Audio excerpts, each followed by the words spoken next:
श्री कृष्णा। राधे राधे। भगवान सूर्य देव आपकी समस्त मनोकामनाएं पूरी करें।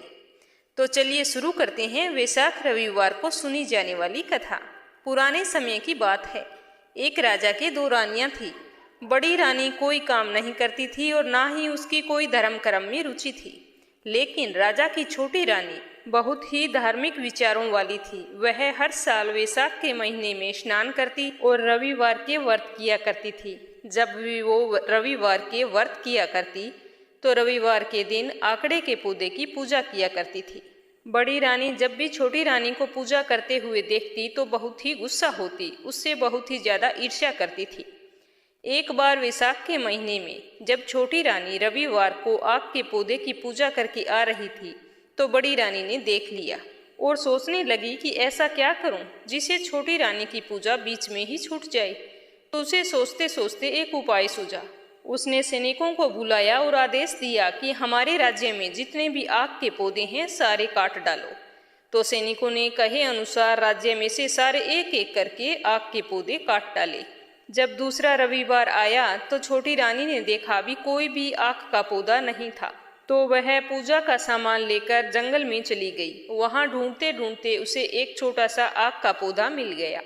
तो उसने वहां पर बैठकर विधिवत पूजा की और व्रत कथा सुनी और बाद में घर आ गई। जब छोटी रानी पूजा करने के लिए गई हुई थी तो पीछे से बड़ी रानी ने राजा के कान भर दिए कि पता नहीं क्या टोने टोटके करती है, कब से जंगल में गई थी अभी तक नहीं आई, राजघराने की बेइज्जती करवाएगी, पता नहीं क्या करती फिरती रहती है, मेरी मानो तो उसे देश निकाला दे दो। इस तरह से राजा के कानों में उसने उल्टी सीधी बातें भर दी। तो राजा ने बिना देखे बड़ी रानी की बनाई हुई बातों पर विश्वास करके छोटी रानी पर गुस्सा हो गई। जैसे ही छोटी रानी घर आई तो राजा ने कहा कि रुक जाओ, तुम अंदर नहीं आ सकती, तुम्हें देश निकाले का आदेश है, मैं तुम्हें दुहाक देता हूँ, तुम इसी वक्त यहाँ से चली जाओ। तो छोटी रानी ने कुछ भी नहीं कहा और वो चुपचाप उल्टे पांव वहाँ से चली गई। चलते चलते वो उसी जंगल में पहुँच गई जहाँ वो आग के पौधे की पूजा करके आई थी। वहीं पर पास में छोटी सी झोंपड़ी बनाकर वो रहने लगी। अब वो वैसे ही वैशाख स्नान करती और रविवार के व्रत करती, रविवार के दिन विधिवत पूजा करती। ऐसा करते करते पूरा साल बीत गया। इधर राजमहल में बड़ी रानी छोटी रानी के चले जाने से बहुत ही खुश रहती थी। जब दूसरे साल वैशाख का महीना आया तो उस दिन राजा शिकार खेलने वन को गए हुए थे। उस दिन रविवार था, छोटी रानी का व्रत था। वो आग के पौधे की पूजा करने गई थी तो बड़ी ही दीन विनती करके उसने पूजा की थी। तो सूर्यदेव उसकी पूजा से प्रसन्न हो गए। तो सूर्यदेव की माया से राजा जंगल में रास्ता भटक गया। रास्ता भटक जाने के कारण इधर उधर घूमने लगा। राजा का घोड़ा और राजा के सैनिक सभी पीछे छूट गए। बहुत ही तेज गर्मी थी। राजा को बहुत जोरों की प्यास लगी थी। दूर दूर तक कहीं पर भी पानी नजर नहीं आ रहा था।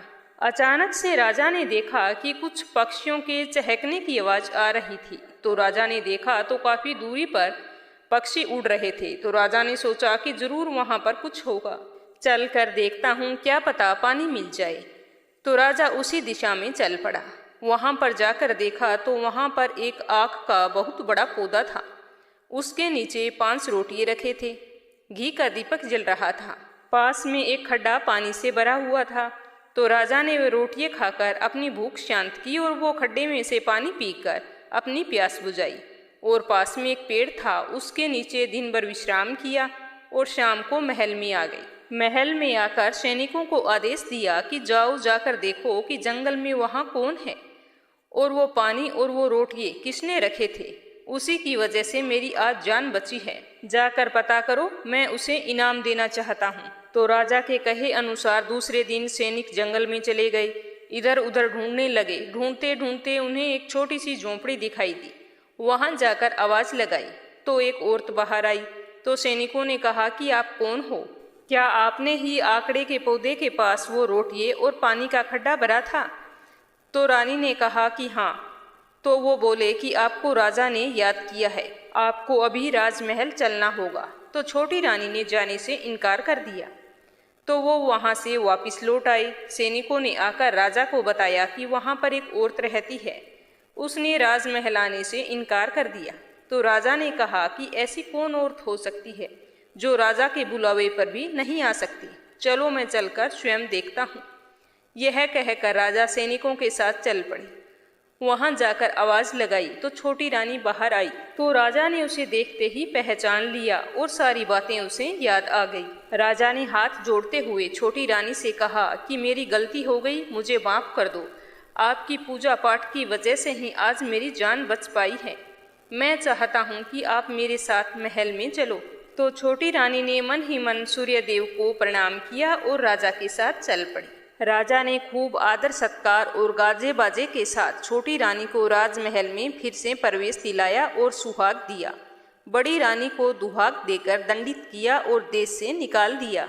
इस तरह छोटी रानी ने रविवार के व्रत करने से अपने खोए हुए सम्मान को वापस पा लिया। हे सूर्यदेव, जैसा छोटी रानी को दिया वैसा सभी को देना। बोलो सूर्यदेव की जय हो। तो चलिए सुनते हैं दूसरी कहानी। प्राचीन काल में एक बुढ़िया रहती थी। वह नियमित रूप से रविवार का व्रत करती थी। रविवार के दिन सूर्योदय से पहले उठकर बुढ़िया स्नान करती और फिर घर के आंगन को गाय के गोबर से लीपकर स्वच्छ करती।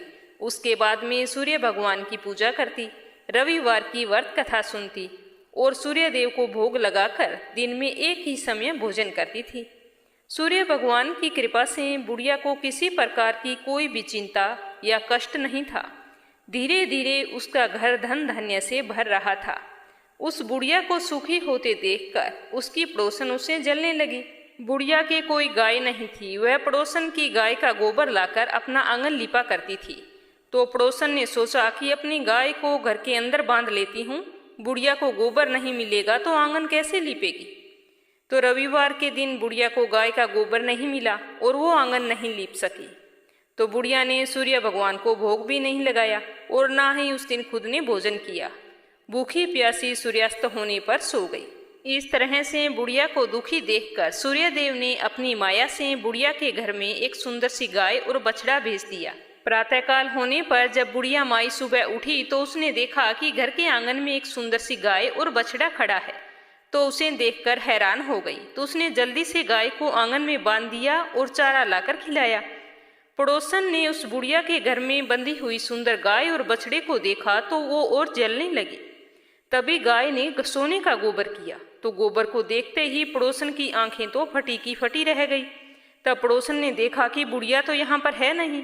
तो उसने तुरंत गाय का गोबर उठाया और अपने घर ले गई और अपनी गाय का गोबर लाकर वहां रख दिया।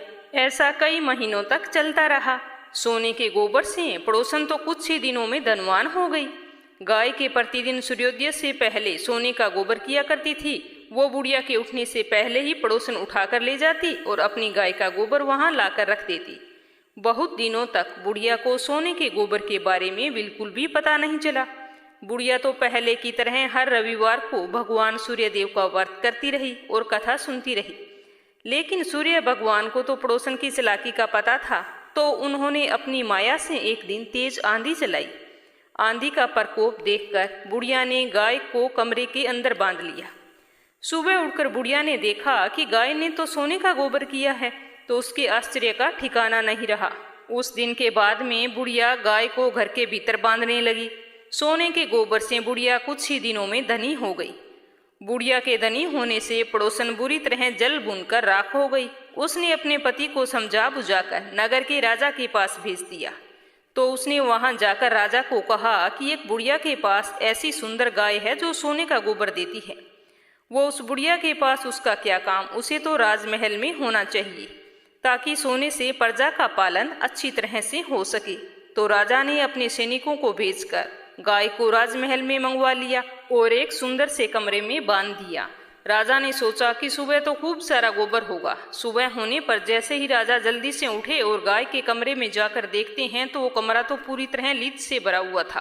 पूरे राजमहल में बदबू फैल गई। तो राजा ने सैनिकों को भेजकर बुढ़िया को बुलाया।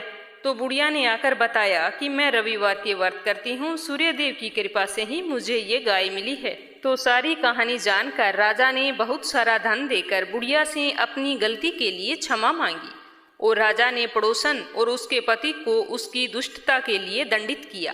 फिर पूरे राज्य में घोषणा करवाई कि राज्य के सारे स्त्री पुरुष रविवार के व्रत किया करें। तो राजा के कहे अनुसार सारे लोग रविवार के व्रत करने लगे। तो रविवार का व्रत करने से सभी लोगों के घर धन धान्य से भर गए। पूरे राज्य में चारों ओर खुशहाली छा गई। सारे स्त्री पुरुष सुखी जीवन यापन करने लगे तथा सभी लोगों के शारीरिक और मानसिक कष्ट दूर हो गए। हे सूर्यदेव, आपकी कृपा दृष्टि बनाए रखना। बोलो गणेश गजानन की जय हो।